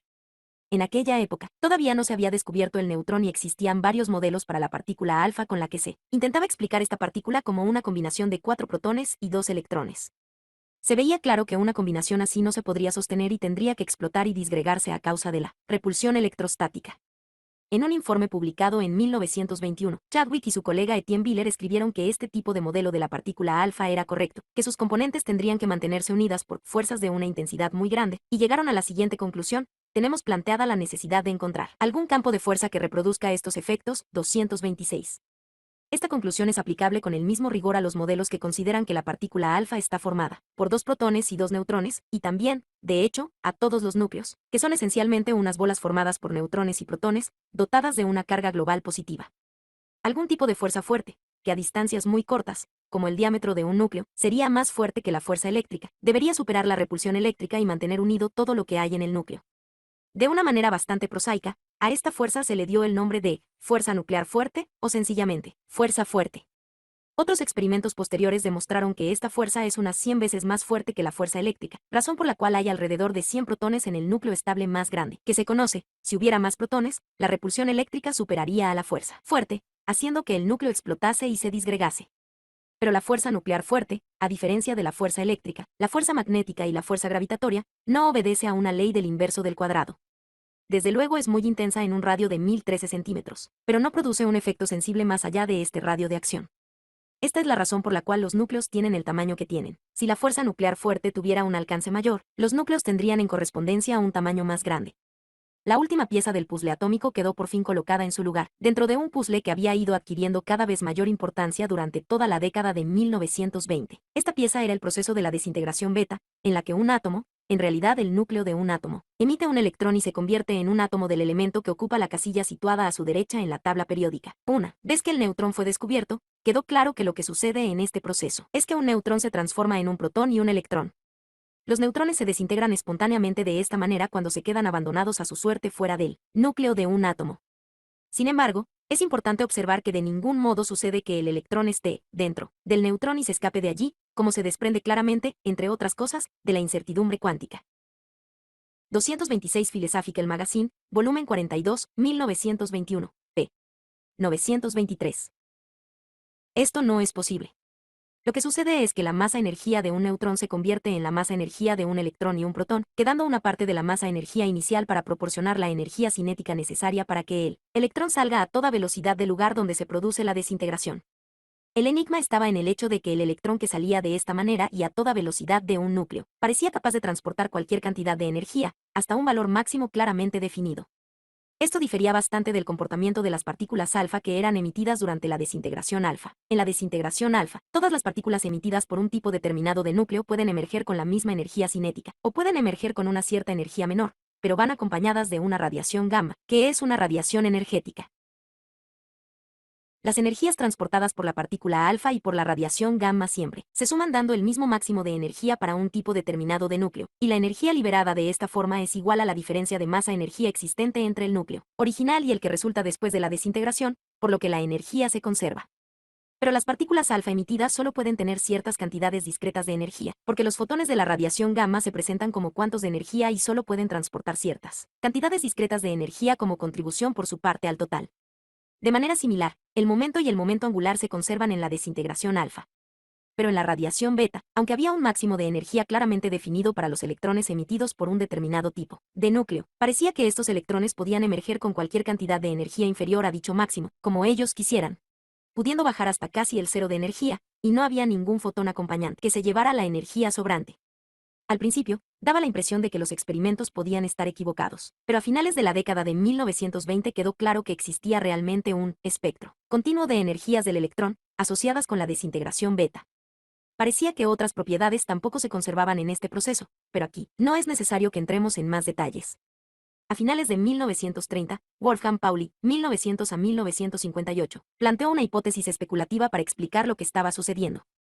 Podremos valorar lo asombrosa que les pareció esta hipótesis a muchos de sus colegas si recordamos que en aquella época las dos únicas partículas tradicionales que los físicos conocían eran el electrón y el protón. Incluso entonces el fotón no estaba considerado como partícula de la misma manera que las mencionadas, y el neutrón estaba aún por descubrir, de tal modo que cualquier sugerencia sobre la posible existencia de otra, nueva, partícula, y no digamos la existencia de una partícula que además era invisible, era casi un sacrilegio. En una carta fechada el 4 de diciembre de 1930, Pauli escribió lo siguiente: he encontrado una salida desesperada, a saber, la posibilidad de que en el núcleo pudieran existir partículas eléctricamente neutras, que llamaré neutrones. El espectro beta continuo sería entonces comprensible a partir del supuesto de que en la desintegración beta se emite un neutrón junto con el electrón, de tal modo que la suma de las energías del electrón y el neutrón es constante 227. En otras palabras, el neutrón de Pauli desempeñaba la misma función que la radiación gamma en la desintegración alfa, pero con la diferencia de que podía transportar cualquier cantidad de energía cinética hasta el máximo disponible, y no se presentaba en cuantos de la misma forma en que se presentaban los fotones de la radiación gamma. La fuerza nuclear débil. Los neutrinos, una señal del escaso impacto que tuvo el remedio desesperado de Pauli es que durante 2 años el nombre neutrón se había aplicado a la partícula nuclear identificada por Chadwick, que desde luego no era en absoluto la partícula en la que había pensado Pauli. Pero el problema del espectro beta continuo no se podía descartar, por lo que en 1933 Enrico Fermi, 1901 a 1954, con la ventaja de saber que el neutrón existía, tomó la idea de Pauli y la desarrolló hasta crear un modelo. 227 citado por país en Inward Bound. Completo, en el que el proceso de desintegración se desencadena por la acción de un nuevo campo de fuerzas, que pronto se conoció como el campo de la fuerza nuclear débil, en contraposición con la fuerza nuclear fuerte. El modelo de Fermi describe cómo, además de la fuerza nuclear fuerte que mantiene juntos a los protones y los neutrones en el núcleo, había también una fuerza débil de corto alcance que podía hacer que el neutrón se desintegrara dando lugar a un protón y un electrón, más otra partícula sin carga, a la que Fermi llamó neutrino, con el diminutivo italiano para referirse a un neutrón pequeño. A diferencia de la especulación de Pauli, la de Fermi aportaba un modelo matemático que indicaba claramente cómo se distribuía la energía de los electrones emitida durante la desintegración beta, y concordaba con los experimentos. Incluso así, cuando Fermi envió el informe sobre este trabajo a la revista Nature en Londres, dicho informe fue rechazado por considerarse demasiado especulativo, y finalmente se publicó en una revista italiana. Aunque el informe estaba bien razonado y durante los años siguientes se aportaron pruebas circunstanciales que apoyaban la idea, el neutrino demostró ser tan esquivo que no llegó a detectarse directamente hasta mediados de la década de 1950.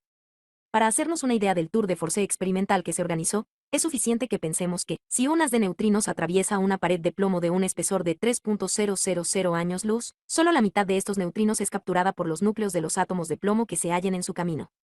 La identificación del neutrino completa el conjunto de partículas y fuerzas que son responsables del modo en que las cosas se comportan en nuestro entorno cotidiano. Estamos hechos de átomos. Los átomos están hechos de protones, neutrones y electrones. El núcleo contiene protones y neutrones que se mantienen unidos por efecto de la fuerza nuclear fuerte, y en él puede producirse la desintegración beta, por efecto de la fuerza nuclear débil, y desde el núcleo, en algunos casos, se emiten partículas alfa como resultado de un reajuste interno de dicho núcleo. Los electrones se encuentran en una nube situada en el exterior del núcleo, que se mantiene por la acción de unas fuerzas electromagnéticas, pero los electrones solo pueden ocupar determinados niveles de energía, según las reglas de la física cuántica. A gran escala, la gravedad es importante para mantener juntos trozos más grandes de materia. En esta escala menor hemos de preocuparnos por 4 partículas: el protón, el neutrón, el electrón y el neutrino, más las antipartículas correspondientes que llevan asociadas. Y debemos tener en cuenta 4 fuerzas: la fuerza electromagnética, las fuerzas nucleares fuerte y débil, y la fuerza de la gravedad. Esto es suficiente para explicar todo lo que pueden detectar nuestros sentidos, desde el modo en que brillan las estrellas hasta el proceso de la digestión de alimentos en nuestros cuerpos, desde la explosión de una bomba de hidrógeno hasta el modo en que los cristales de hielo forman copos de nieve. Electrodinámica cuántica. De hecho, aparte de la gravedad, y de la forma limitada en que la fuerza nuclear débil nos afecta a través de la radioactividad, casi todo lo que hay en el entorno humano está afectado casi enteramente por la interacción de los electrones, entre sí mismos, o con los núcleos de carga positiva de los átomos, y con la radiación electromagnética. Estas interacciones se rigen por las leyes de la mecánica cuántica que se agruparon en una teoría completa de la luz, radiación electromagnética, y la materia en la década de 1940. Dicha teoría se conoce como electrodinámica cuántica, o EDC, en el original, en inglés, QED, Quantum Electrodynamics. N de la T, y es probablemente la teoría científica que se ha desarrollado con más éxito hasta el momento. En realidad, la EDC fue desarrollada de manera independiente por 3 científicos. El primero que consiguió presentar una teoría completa fue Shinichiro Tomonaga, 1906-1979, que trabajó primero en condiciones difíciles y luego en condiciones espantosas en Tokio durante y después de la Segunda Guerra Mundial. A causa de estas dificultades, su obra se publicó más tarde de lo normal y coincidió aproximadamente con los informes que describían los trabajos de otros 2 pioneros, los estadounidenses Julian Schwimmer, 1918 a 1994, y Richard Feynman, 1918 a 1988. Los 3 compartieron el premio Nobel en 1965. Tomonaga y Schwinger trabajaron ambos dentro de lo que se podría llamar en aquella época el marco matemático tradicional de la mecánica cuántica, una tradición que se remontaba a lo sumo a 2 décadas, elaborando su teoría directamente a partir de los trabajos que se habían estado realizando desde los primeros avances conseguidos en la década de 1920, y en particular a partir de la obra de Dirac. Feynman utilizó un planteamiento diferente, reinventando la mecánica cuántica prácticamente desde el principio. Sin embargo, todos estos planteamientos eran matemáticamente equivalentes, del mismo modo que las versiones de la mecánica cuántica elaboradas por Heisenberg, Born-Jordan, Schrödinger y Dirac son todas matemáticamente equivalentes. Pero no es necesario que entremos en detalles aquí, ya que existe una nítida imagen física que nos puede dar una idea de lo que sucede en estos modelos. Cuando dos partículas provistas de carga, como serían dos electrones, o un electrón y un protón, actúan recíprocamente, se puede pensar que lo hacen mediante un intercambio de fotones. Dos electrones, por ejemplo, pueden moverse el uno hacia el otro, intercambiar fotones y ser desviados hacia nuevas trayectorias. Es este intercambio de fotones lo que produce la repulsión, que se comporta como siguiendo una ley de la inversa del cuadrado, que emerge de forma natural desde la EDC. Las fuerzas nucleares débil y fuerte se pueden explicar de una manera similar en términos de intercambio de partículas parecidas al fotón. Esta explicación de la fuerza débil ha tenido tanto éxito que se ha incorporado actualmente al electromagnetismo para formar un modelo específico, llamado interacción electrodébil. La explicación de la fuerza nuclear fuerte ha tenido un éxito algo menos clamoroso, y se cree que la gravedad también podría explicarse mediante el intercambio de unas partículas llamadas gravitons, aunque todavía no se ha desarrollado un modelo completo para la gravedad cuántica. Sin embargo, es posible hacerse una idea de la precisión de la electrodinámica cuántica en sí misma observando tan solo una propiedad del electrón, llamada momento magnético 228. En una versión inicial de la EDC elaborada por Dirac a finales de la década de 1920. Eligiendo adecuadamente las unidades, para esta propiedad se predice un valor igual a 1. Con las mismas unidades, ciertos experimentos dan para el momento. 228 es un ejemplo típico, y no algo que se haya elegido porque sea el único que haga que la teoría y la comprobación experimental encajen correctamente. Magnético del electrón un valor de 1,00115965221, con una incertidumbre o error de +/-4 en el último dígito. Estas predicciones son ya en sí mismas un logro considerable, que en la década de 1930 convenció a los físicos de que la EDC iba por el camino correcto. Sin embargo, la versión final de la EDC predice un valor de 1,00115965246, con una incertidumbre de +/-20 en los últimos dígitos. La concordancia entre la teoría y la comprobación experimental es del 0,0000001%, una diferencia que, como a Feynman le gustaba decir, es equivalente a medir la distancia desde Nueva York hasta Los Ángeles con un error igual al diámetro de un pelo humano. Se trata, con mucho, de la concordancia más precisa entre la teoría y la comprobación experimental que se haya dado en ningún experimento realizado en la Tierra 229, y es un ejemplo auténtico de cómo la ciencia puede explicar muy bien el comportamiento del mundo físico en él, que vivimos nuestras vidas cotidianas, y de lo lejos que hemos llegado desde que Galileo y Newton comenzaron a comparar la teoría con la observación y los experimentos de un modo realmente científico. ¿El futuro? Quarks y cuerdas en la segunda mitad del siglo XX, cuando los físicos realizaban comprobaciones en el interior de los núcleos e investigaban fenómenos de alta energía utilizando unos gigantescos aceleradores de partículas, descubrieron todo un mundo de partículas subatómicas. Justo en el primer nivel de este nuevo mundo, vieron la posibilidad de considerar que los protones y los neutrones están formados por unas partículas llamadas quarks, que se mantienen unidas por el intercambio de unas entidades análogas a los fotones, y que la fuerza nuclear fuerte no es más que una manifestación externa de la actuación de esta fuerza más profunda. A principios del siglo XXI, en virtud de las evidencias obtenidas, muchos físicos están convencidos de que todas estas partículas pueden entenderse mejor como manifestaciones de unos niveles aún más profundos de actividad en los que habría unos diminutos bucles de cuerdas vibrantes. Pero es demasiado pronto para poder escribirla.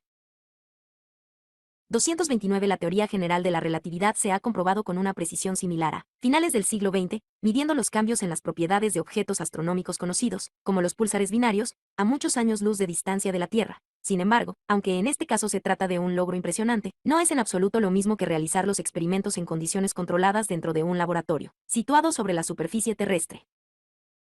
Historia completa de todos estos trabajos, y parece más apropiado terminar este relato concreto al nivel de núcleos y átomos, que en realidad sigue siendo el nivel más profundo que tiene un impacto en lo relativo a nuestra vida cotidiana. En particular, como veremos en el próximo capítulo, es todo lo que necesitamos para explicar de qué modo actúa la vida.